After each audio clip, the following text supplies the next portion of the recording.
Et c'est donc aux ménages de supporter la note en payant le prix de l'Europe libérale au profit des actionnaires des opérateurs alternatifs.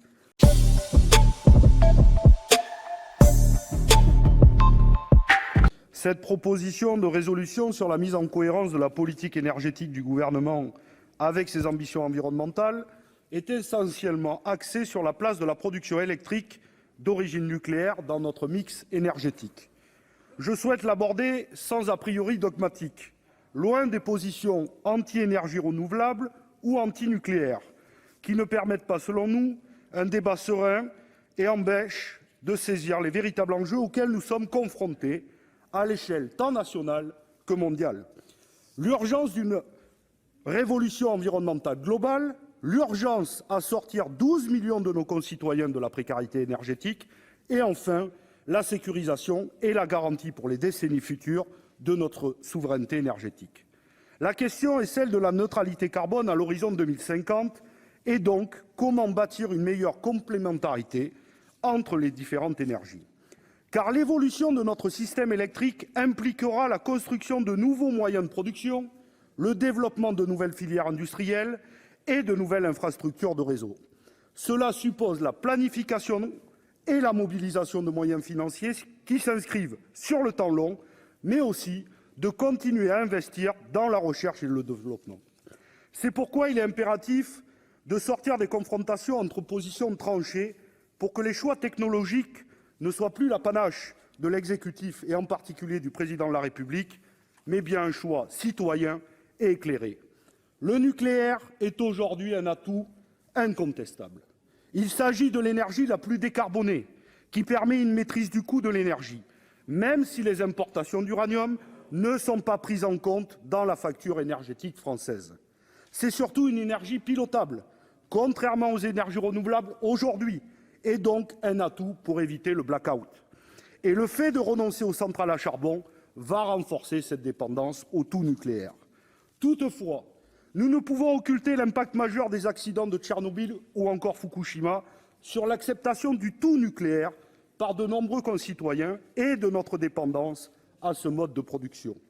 Or, et c'est la faiblesse de la proposition de résolution dont nous débattons aujourd'hui, cette maîtrise du risque majeur par la qualité des constructions et de l'exploitation des centrales, le maintien d'un haut niveau de compétence et de surveillance dans la sûreté des ouvrages, ainsi qu'une gestion rigoureuse des déchets nucléaires ne peuvent, à notre sens, s'envisager que dans le cadre du service public du secteur public.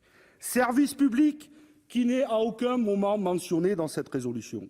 Rien non plus sur la notion de bien public, garanti à tous et donc devant être placé hors du champ de la concurrence, comme nos centrales nucléaires ou encore nos barrages hydroélectriques. Certes, les auteurs rappellent la nécessité de garantir le pouvoir d'achat de nos concitoyens en maîtrisant le coût de l'électricité pour les entreprises et notamment les industriels. Pourtant, rien n'est dit sur l'échec de la libéralisation de l'électricité, ni sur l'Arenh qui oblige EDF à vendre une partie de sa production nucléaire à ses concurrents.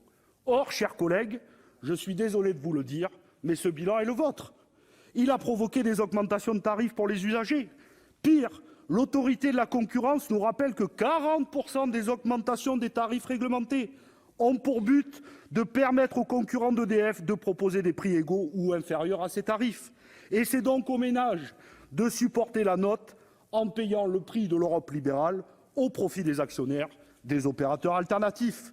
Pourtant, ces tarifs réglementés, c'est aussi la garantie pour chacun d'avoir accès à l'énergie et c'est un de nos atouts pour la compétitivité de nos entreprises. Enfin, vous nous dites qu'il ne faut pas fragiliser davantage l'opérateur historique de production d'électricité et ses salariés. En ce cas, pourquoi ne demandez-vous pas au gouvernement clairement de renoncer au projet Hercule, hérité du dogme dépassé des bienfaits de la concurrence libre et non faussée, et dont nous savons tous ici qu'il ne vise qu'à créer de la concurrence là où il ne peut y en avoir. Et vous le savez, si ce projet est adopté, alors la filière nucléaire, qui sera 100% nationalisée dans EDF Bleu, sera lourdement handicapée de la séparation avec les autres activités qui seront ainsi privatisées. On fera passer la dette sur cette structure EDF Bleu, alors que le nucléaire a besoin dans les années à venir du plus grand investissement pour sécuriser et démanteler les centrales qui devront l'être, et continuer à investir. Pour nous, la complémentarité entre énergies doit se faire dans un groupe qui reste intégré et dispose d'un monopole public. Pour conclure, dans la recherche du profit, l'intérêt général, l'environnement et l'accès à l'énergie par tous passent nécessairement au second plan. La mise en cohérence de la politique énergétique avec les ambitions écologiques de la France ne peut se faire que dans un cadre public. Et c'est pour toutes ces raisons que nous nous abstiendrons. Je vous remercie.